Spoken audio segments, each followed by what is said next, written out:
The next area I traveled to is perched high above Cusco, a rugged outcrop of limestone. From a distance, you could be deceived into believing that there's nothing to find here. But as you move closer to this bedrock extrusion, you begin to see signs of intelligent design.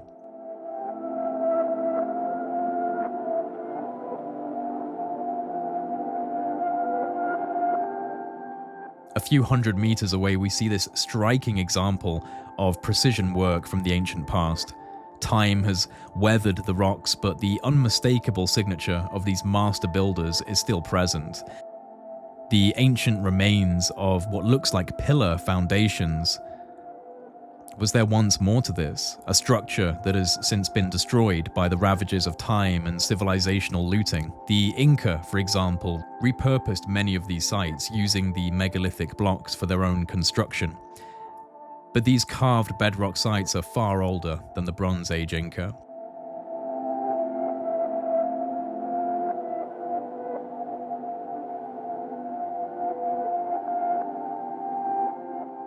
As we draw closer to our destination, we will begin to see even stranger examples of large-scale, highly precise bedrock cutting and the manipulation of stone in ways that we still cannot fully explain.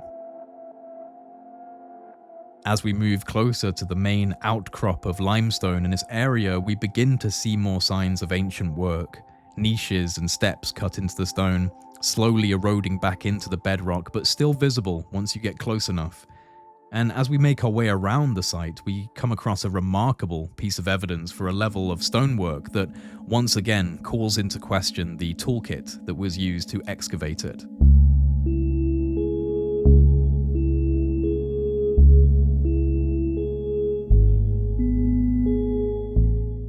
Huge steps cut into the bedrock. Weathered and eroded, they still boast a level of mastery that must be attributed to those who worked with stone in such a way.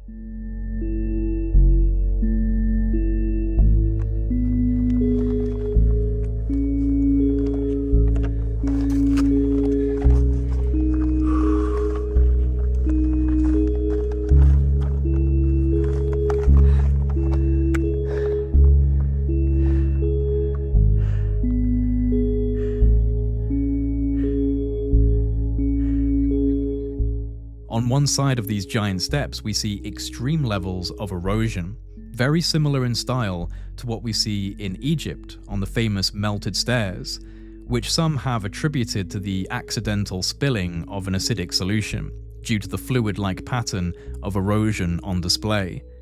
The same pattern can be seen here, where the stone appears to have been melted, and yet we don't see the same level of erosion on every step. For example, we can see here that the precision of the cuts is still on display, but in this particular area, we see significant erosion patterns. Could this be evidence towards the use of acidic solutions in ancient Peruvian stonework? And just as we see in Egypt, could this area in particular be evidence of an accidental spilling of a corrosive solution which ran down these cuts and caused the damage we see today? Absent definitive answers, the best we can do is find good questions to ask, because the truth of it is we simply don't know.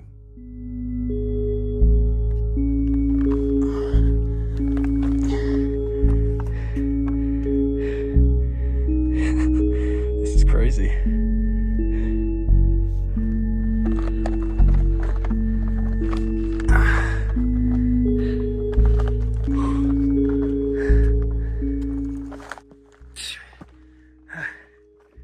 Anything on those stairs? Well, some of them look almost melted. Yeah, that's what, the erosion in the middle.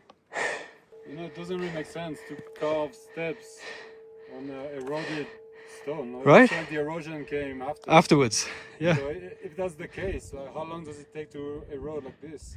It is weird. That's what I thought when I was coming up. I noticed the erosion. Yeah, erosion is a pretty slow process, so I would be surprised if that was done in only 600 years since the Incas. So it could be older than this. Yeah, I agree. Absolutely. I mean, some of this, is this limestone? Yeah.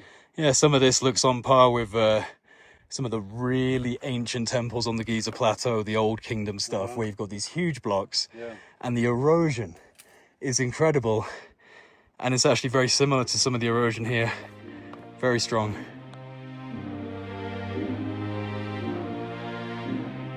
Following on from the giant stairs, making our way around the perimeter of this rocky outcrop, I arrive at the site that I came here to see.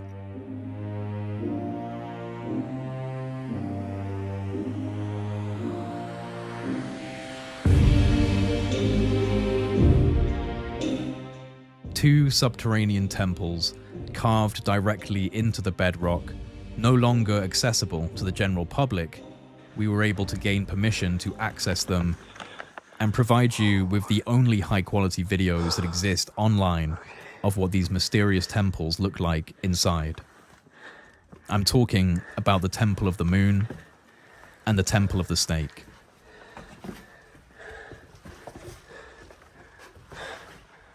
Wow.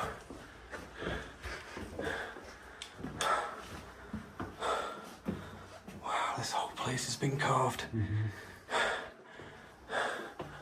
Oh my god, look at what's that? Oh, it's like full of crystal, but it's not, it's slime. I don't think that's is that crystal?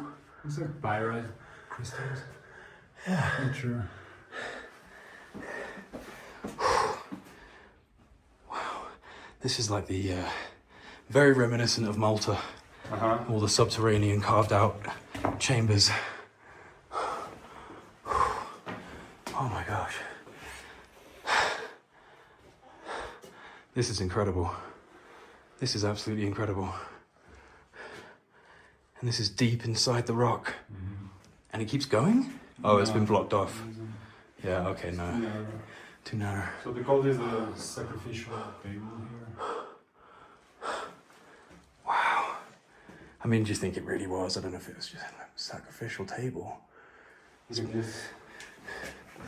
Wow. Whoa. Feel this like air coming out. Yeah. Oh my god, yeah. Can you get a light down there? Okay, so this keeps going down. This keeps going down, doesn't it? Wow. Okay, this is nuts. This is nuts. You see the snake here? Yeah, and it's all smooth. Look at this. This is like the barber caves as well. It's all been smoothed down. And the snake, yeah. Wow, this is absolutely incredible. Absolutely incredible.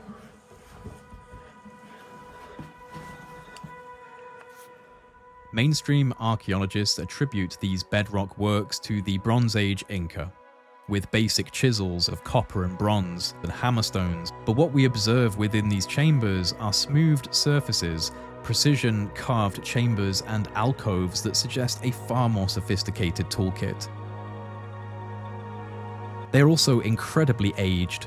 The ravages of time are etched into these mysterious bedrock carvings, suggesting this site dates back much further than the Bronze Age, many thousands of years earlier. I could not help but notice striking similarities between these bedrock temples and those that I documented across the island of Malta in the Mediterranean, especially in the Hypogeum, a similarly carved subterranean temple that even conventional archaeology dates back over 5,000 years into prehistory. The same is likely true of these temple sites in the bedrock of Cusco. With their true purpose and origin obscured from historical reference, these sites are often attributed to the practice of ritualistic sacrifice and lunar worship. Stone slabs and channels cut into the rock are certainly indicative of a sacrificial chamber, but we don't know for certain, nor can we be truly definitive with the age of these sacred spaces. The Temple of the Snake takes its name from the serpent that you find etched into the entranceway, guiding you through the stone gate. The serpent is a common theme across megalithic ancient Peru. In many of the sites you will find snake-like patterns, channels and grooves cut smoothly into stone with meticulous precision and attention to detail. Here the snake is a message to those who enter the old, sacred halls that it guards, to tread with care and respect for those who carved out these places in such distant times, now lost to memory and forgotten by history.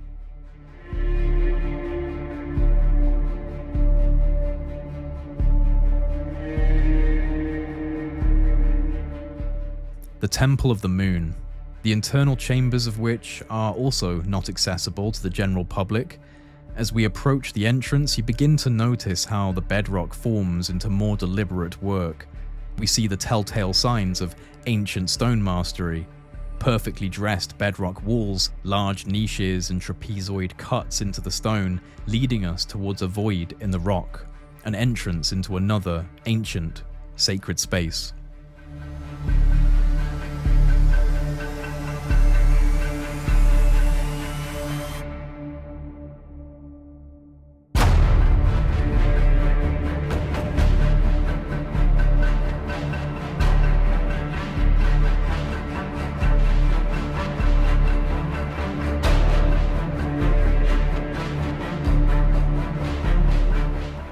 Its true purpose is lost to modern memory. The internal spaces are yet another demonstration of phenomenal stonework, carving the bedrock with masterful care and precision to create a chamber that resonates with a deep and esoteric purpose. It is extremely likely that these temple sites that are no longer accessible to the public are in fact far older than the Bronze Age. They are weathered and aged to a degree that suggests an origin within deep antiquity.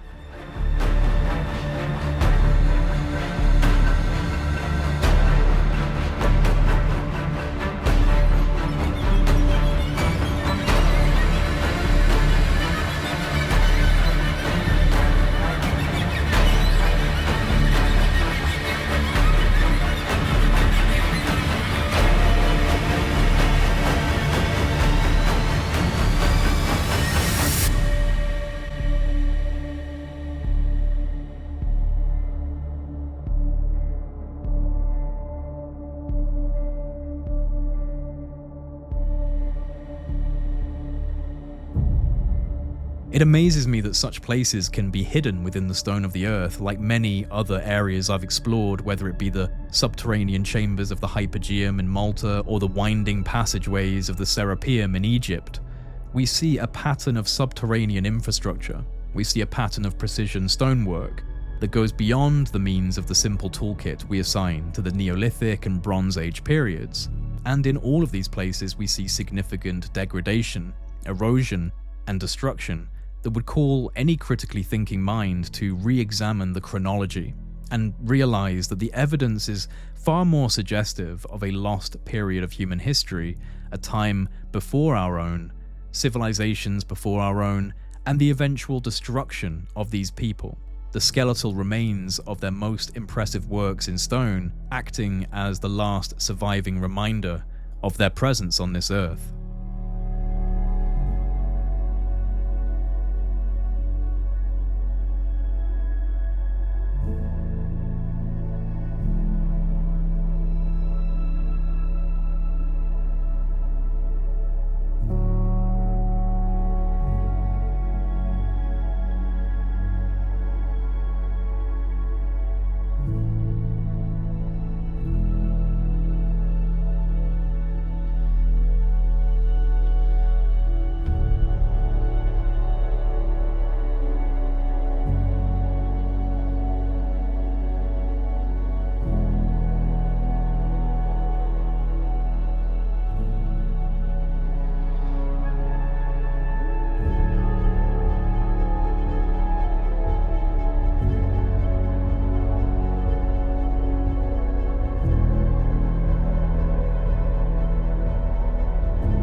In this new episode of Ancient Technologies, I'm going to be showing you the only high-quality videos that exist of going inside two incredibly ancient temples that are hidden within the bedrock outcrops high up in the mountains of Cusco in Peru.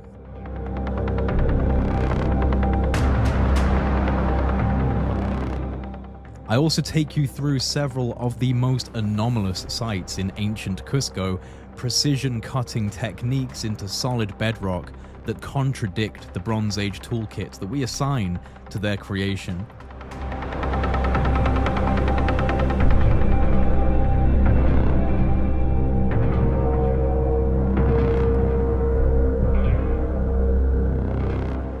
evidence of novel methods of softening and manipulating stone in ways that we can't explain, the signatures of mechanical drilling into bedrock, all the signs of a bygone era lost to history and now spoken of only in the preserved legends and oral traditions of the indigenous people. Long before the Bronze Age Inca settled these lands and repurposed the megalithic structures for their own civilizations, these buildings and sacred spaces were here. This is ancient Peru like you have never seen it before. Stunning 4K quality cinematography of the unexplainable architecture and high technology evidence that we see across the Peruvian landscape.